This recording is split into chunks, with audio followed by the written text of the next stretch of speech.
જય શ્રી કૃષ્ણ ન બોલાય, જય શ્રી કૃષ્ણ ન બોલાય. શા માટે? કારણ કે જ્યારે તમે બીજાને જય શ્રી કૃષ્ણ બોલો ને ત્યારે સામી વ્યક્તિ જો તમને જય શ્રી કૃષ્ણ ન બોલે ને તો એ શબ્દ નીચે જમીન ઉપર પડે અને એ શબ્દનું અપમાન થાય એવું શાસ્ત્રોમાં કહેલું છે.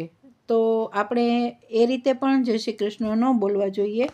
અને બીજું કે આપણે ઠાકોરજીની સન્મુખ બેઠા હોઈએ ત્યારે પણ બીજા વૈષ્ણવની સાથે પણ આપણે જય શ્રી કૃષ્ણ ન બોલવું જોઈએ.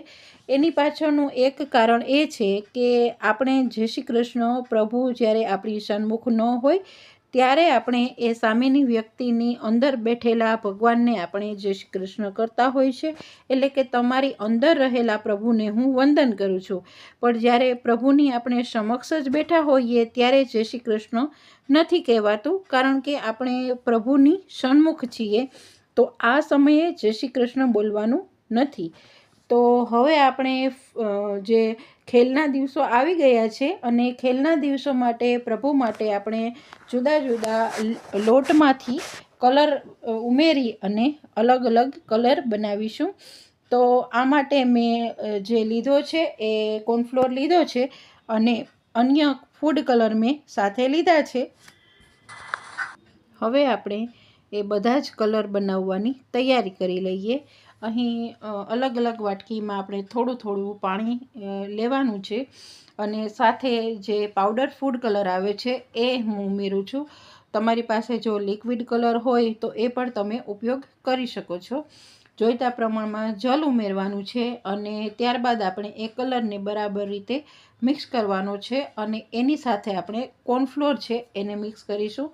ધ્યાન રાખજો વૈષ્ણવો કે કોર્નફ્લોર જ્યારે આપણે મિક્સ કરતા હોઈએ ત્યારે જે અત્યારે ડાર્ક કલર લાગે છે એટલો ડાર્ક કલર લોટ મિક્સ કર્યા પછી નહીં આવે.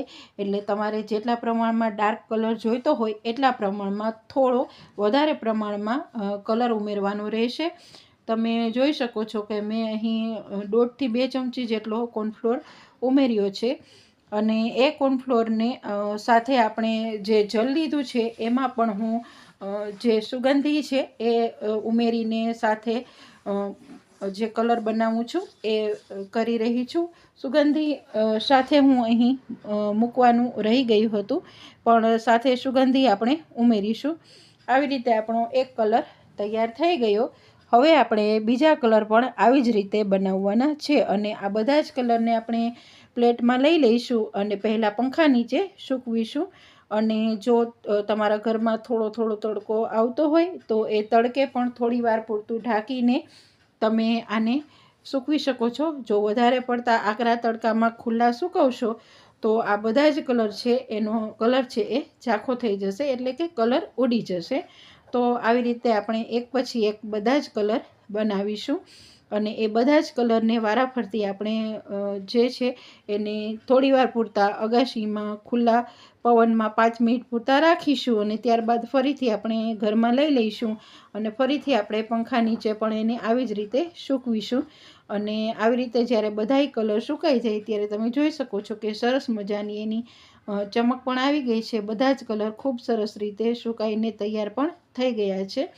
તો ચાલો આપણે ફાગુનના જે આપણા રશિયા હોય છે, ફગવા હોય છે, ફાગ હોય છે તે પ્રભુની સમક્ષ ગાઈએ અને પ્રભુ સમક્ષ આપણે જે કલર બનાવીને ધર્યા છે એ કલર પણ આપણે પ્રભુ સમક્ષ ધરાવીએ.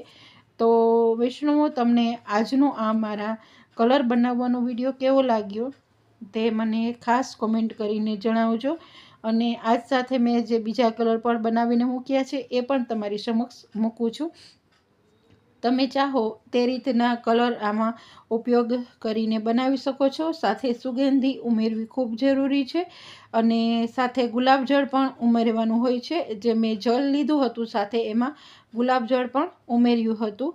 તો વૈષ્ણવો, આજનો મારો વિડીયો તમને કેવો લાગ્યો એ જરૂરથી કોમેન્ટ કરીને જણાવજો અને આ વિડીયો અન્ય મિત્રો સુધી પણ શેર કરજો. જય શ્રી કૃષ્ણ.